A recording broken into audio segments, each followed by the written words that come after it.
Hello, friends. Wish you all a very happy Friendship Day. Today, I'm going to share with you one mythological story that has always remained with me and comes to my mind when I think of eternal friendship. You would all know that Lord Krishna was the naughtiest and cutest kid on the block.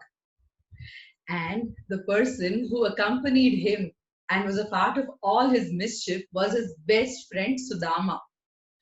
So both of them studied together under the guidance of Guru Sandipani in the Gurukul, which was the form of school in those days.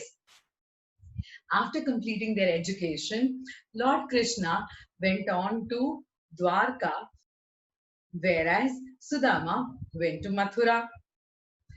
Time passed, and Krishna assumed all royal duties and was very well off naturally, whereas Sudama was not doing so well financially. He got married to a woman called Vasundhara, and they had many children together. Sudama did not make enough money. So one day his wife approached him and told him, "Why don't you go and ask your friend Krishna for some help? He will surely help you." Sudama was not very happy with the idea and he said,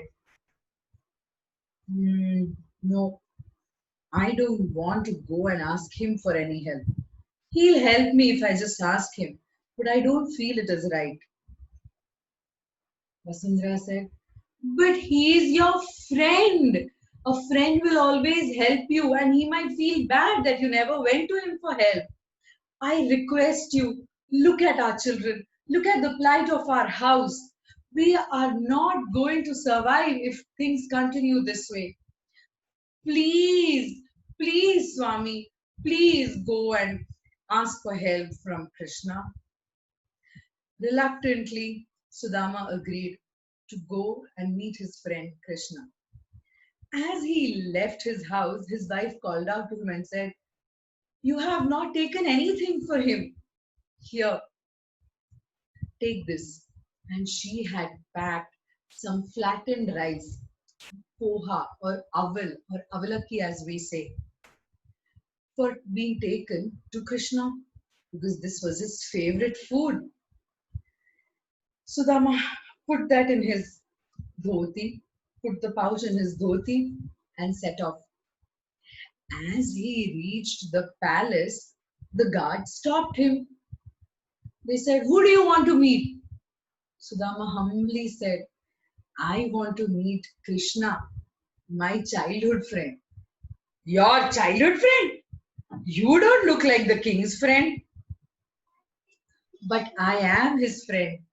Please go tell him that Sudha has come," he said. "Okay, okay," they said, unsure, but they couldn't have taken a chance.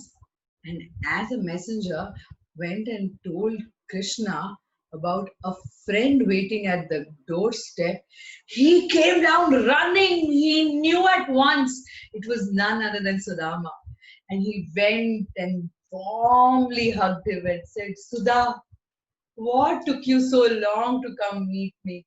Come." He ushered him inside, showed him the guest bedroom, and took great care of him, beginning with washing his legs with his own hands. Then a sumptuous, delicious, and a grand meal was organized for Sudama. After that, Krishna told him, "You can take some rest and then we shall talk." Later in the evening, they sat and they spoke all about their childhood, the childhood mischiefs, and their adventures. All this while, Sudama wanted to ask him, but he didn't know where to start from. And Krishna, being Krishna, knew something was wrong. He knew that Sudama had come to meet him for a reason. So he waited for Sudama to say something. Sudama spent a few days with Krishna and decided to leave. Krishna, while Sudama was leaving, asked, "Hey, you told me sister-in-law and children are doing well. Did sister-in-law send something for me?"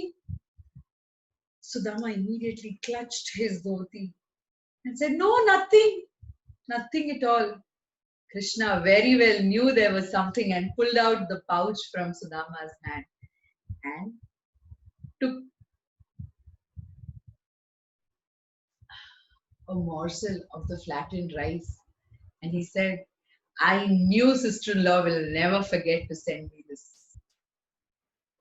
He was finally happy that he could eat the flattened rice from Sudama. Then he asked him, Sudha, how come you came here to meet me after so many years? What brought you here? Sudama said, nothing. I was just missing you, so I came. Sudama was not able to ask him for any help still. And so he just shrugged and went away. As he reached his own home, he was quite sure that he came the right way. But now, instead of his hut, there stood a huge palatial house. And there were kids playing around in new clothes. His wife came out running and said, look what happened. See the powers of your friend Krishna. Sudama was shocked since he had not even uttered a single word to Krishna. But that's when he realized the power of friendship. The place where words fail, friendship begins. You don't need words to convey an emotion in friendship. That's what was shown by Krishna for what he did for Sudama. This story just brings back such fond memories of friendship in my life. I'm sure it brings back lovely memories for you too. Another question, viewers. Do you know why did Vasundhara send flattened rice for Krishna? And why was it his favorite food? And why was he so happy eating that from Sudama? That story will soon follow. You think there's no story to that? There is one nice story about why Krishna likes flattened rice and the history behind the two friends and the flattened rice, which will soon follow on the occasion of Krishna Janmashtami this August. So keep watching our YouTube channel, Story-Mitr. Thank you and wish you all a very happy Friendship Day. Thank you. Bye-bye.